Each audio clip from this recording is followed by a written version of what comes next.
Hi, Qin Qin. How are you doing today? Hi, Craig. I'm so good, thank you. Thank you very much for your time. I know you're an extremely busy person. You've brought out your new book, came out last year, and we were just talking before about how I stumbled across it at an Australian Day AFL in Shanghai. Tell us a little bit about that. What's the feedback been like? Yeah, sure. So the book, it's called Model Minority Gone Rogue. It's a memoir about how I went off script from being the good Asian daughter. And I actually want to push back on the I'm super busy because the reason I don't have that much time is the opposite of that. I'm trying Right. not to be so busy and pack my days. And that is basically the what the book is about, unlearning all the program scripts that I grew up with of being, so 乖 and 老实 and 懂事, that the typical good Asian girl. And you can see on the front cover that was who I was at 5. She's a cute little girl wearing gumboots, smiling for the camera. So And cute. these days, yeah, she's very cute. And at the same time, she grew up to be a really unhappy high achiever that Yes. wanted to figure out, surely there must be more to life than just listening to what other people want me to do. Yes. So, in terms of the best response or the most shocking response, is it's not just other good Asian women who talk to me and like, oh my God, I feel so seen. I want to escape as well. You've given Yes. me courage. But it's people I wouldn't have expected that were like, my dad was a footy coach and I never felt like I fit in with that footy team. And I just had Yes. to pretend that I was like one of the boys when I was really sensitive. Yes. So the whole point is like, how can we be more of who we truly are, not what others expect of us? Yeah, absolutely. And you speaking of your parents, what was their reaction to it? Yeah, well, my mentor friend, my writer mentor friend said, don't expect your relatives or friends to have read the book, and even if they do, don't expect them to say anything about it. Yes. And that's true because if I wanted to write a book that people liked, I would have stuck with cookbooks. But I had to tell my own truth.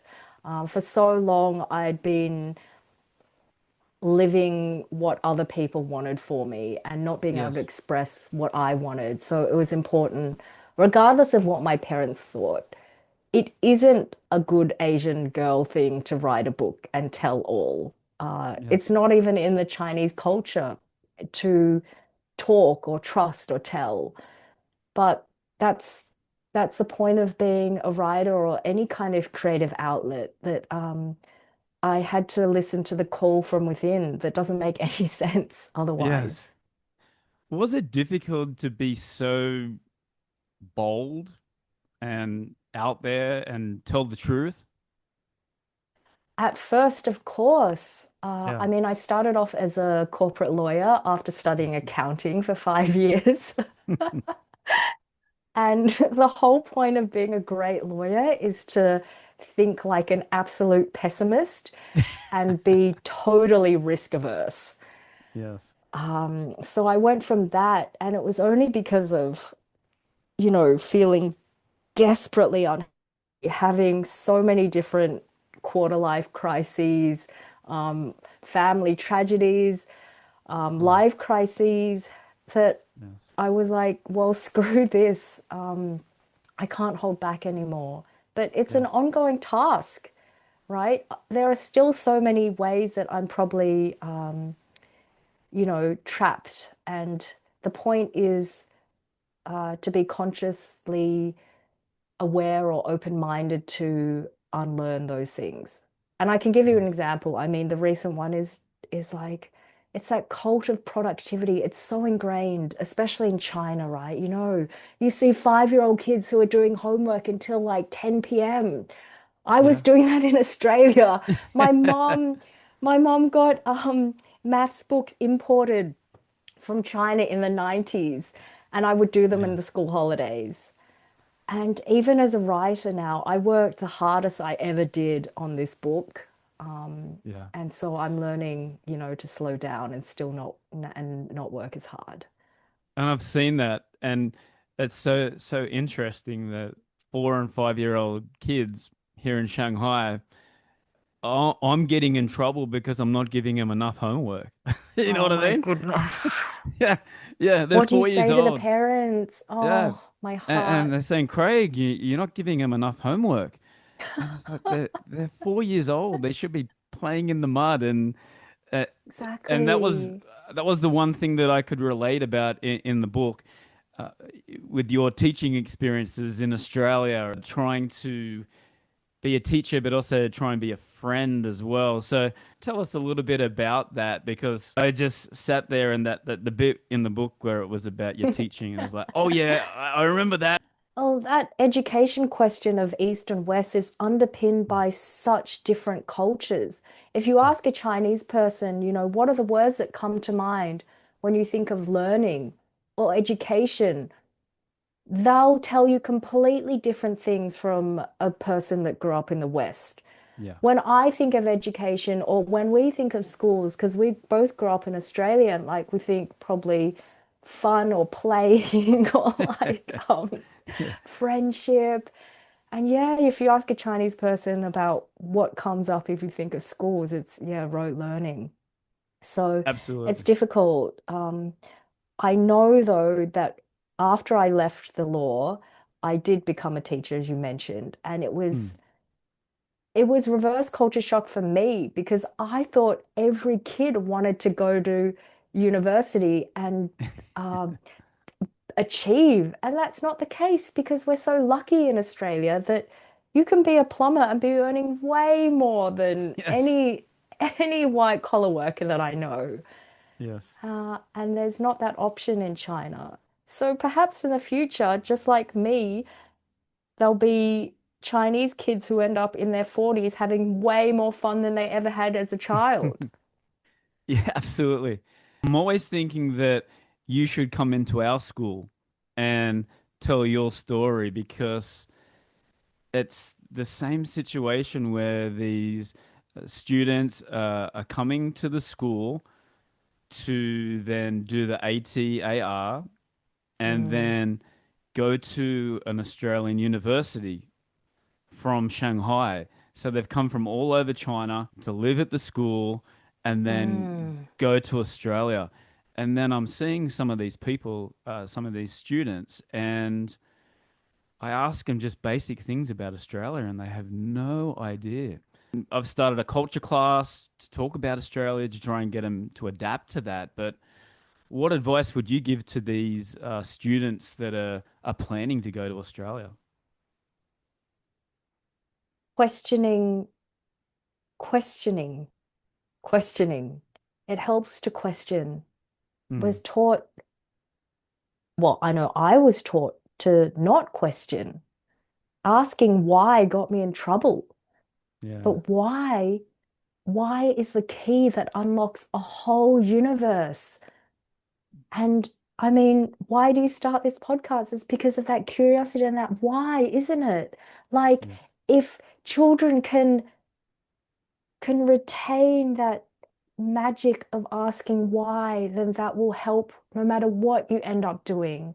And that was what struck me that I'm getting back this why. And it isn't just the why of why was I forced to study maths as a kid when all my friends were playing, or why do I have to study accounting? But like, why aren't I happy even though I work in the best law firm in Australia? Why don't why don't I feel fulfilled even though I went to Harvard and worked at UNICEF? Like, what is the meaning of this? These small questions lead to big questions, and regardless of if they have answers, it's the asking that matters. Yes. Was it difficult for you? I mean, reading it, you had all these ups and downs. Was it difficult for love as well? Love yourself before you love other people? It was a whole roller coaster, absolutely. I mean, I went Mm, from, I'd say my journey was one from which started from fear. You can see that in your students, right? It's fear mm, driven, yes. um, to one of going into the questioning and ultimately realizing that there was the only thing that could replace the fear in my life was love and finding ways to find that love within myself through spiritual practices. What I say is this spiritual hunger that I had, I didn't even realize at the time that was what it was. And it was because of that spiritual hunger that I sought to make meaning out of different things. So, yeah, in terms of was it hard? Of course, any change is hard. I Mm, mean, I experience that every day. I don't want to get out of bed. It's warm. It's winter at the moment where I am in Australia. mm, And waking up is hard, but we're all getting to a point of needing to wake up. If it's not uh, us pushing to wake up or seeking to wake up, the world will wake us up. yes, Crises will wake us up in our life, right? yes, So, yeah, I had to learn the hard way to wake up to yes, what was happening and find other ways. yes. You said before that you quit Harvard. When did you start to realize that this was the best option? I didn't quit Harvard. I went to study there, and then after I finished there, I thought, you know, as a Pursuing good the, Asian, yeah, as a good Asian daughter, like, what is the epitome of success? It's going to going to Harvard, right? And then when yes, I was there, I still felt pressure. It wasn't enough. What are you going to do afterwards? You still have to change the world. So, it's it's this fiction of success that we're taught to pursue that when I got there and I was at that the top elite school and then these prestigious jobs, I realized the people I didn't want, not only did I not want to do that anymore, but it wasn't giving me the fulfillment and um, that I was seeking. yes, So yeah, I went a complete 180 and you'll find out in the book what happens. yes, yes. What do you want for people when they finish reading, or what do you want them to, you know, come out from it? Hmm. Well, there's a lot of people who are probably not feeling very fulfilled and going through the motions. You can see that every day in Shanghai, right? Even in Yes. Australia, we live such comfortable lives, but are we happy? Are we fulfilled? Um, and I hope that my example, because my example shows there is another way. It's not do it my way, because that's exactly the opposite of what I needed to do, not listen to other people, but know that there are people out there who are doing what they love, because I am now. And if you stop and be still enough to listen to that small, quiet voice within, that is your North Star, and that can be your compass and your guiding point. When I started listening to that small, quiet voice more, I remembered that I loved stories. I loved books, and now I'm a librarian. I Yes, work at a writers' festival and I write. It's a miracle. absolutely. What are your challenges, or what are your goals for the future? You are asking a recovering type A about what my goals are. My goals are now to have no more goals, no more 10-year plans. After the Right. book was published, I'm like, it needs to be a bestseller. I need to get all the awards. I'm going straight back into the gold stars, and that I need to undo that programming. Yes. Can I let go and surrender to what might happen if I do? What if I don't have a 5-year plan? What if I don't have any goals anymore? What might life look like? How might that feel inside? Probably a lot more freeing. I could Yeah. probably breathe easier. My Yeah. shoulders are probably a lot less tense. Do what makes you happy, right? I mean, that's a platitude and a cliche Mm. until I can live it. Right. Yeah. It's not just, yeah, it's not just a bumper sticker because um, this happiness or this, I would say it's more than just happiness. It's a state of joy. It's our natural state as humans. And I know this is getting more into spiritual terms, but there is a reason why we feel so unfulfilled doing certain things because it's a signpost to tell us, or at least it was a signpost to tell me that I wasn't on the right track. Yes.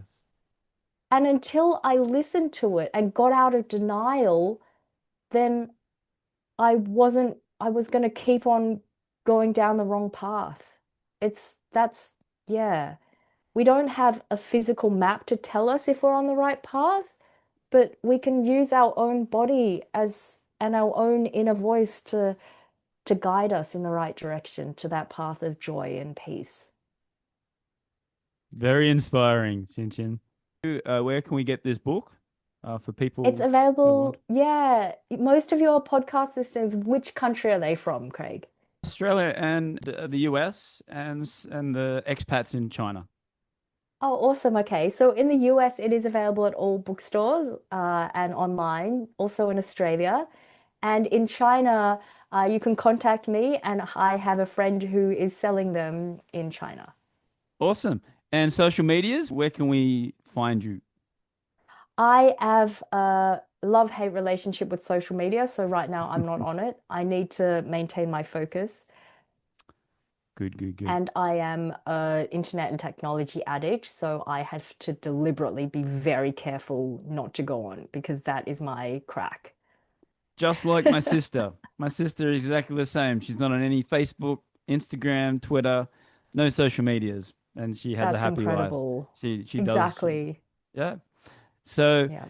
thank you very much for your time, and I really hope that our listeners can read it and then be inspired to live their own journey. Thank you so much, Craig. It's basically me having a good yarn with someone over a cup of coffee. That's how I've written it. Yeah, absolutely. Is there going to be a second book? Probably writing, sticking with some fiction at the moment. Yeah, Okay. I'll have Okay. to live another 40 years to write another memoir. All right, Chin Chin, Yeah. thank you again for your time, and all the best. Thank you so much, Craig. It's been fantastic.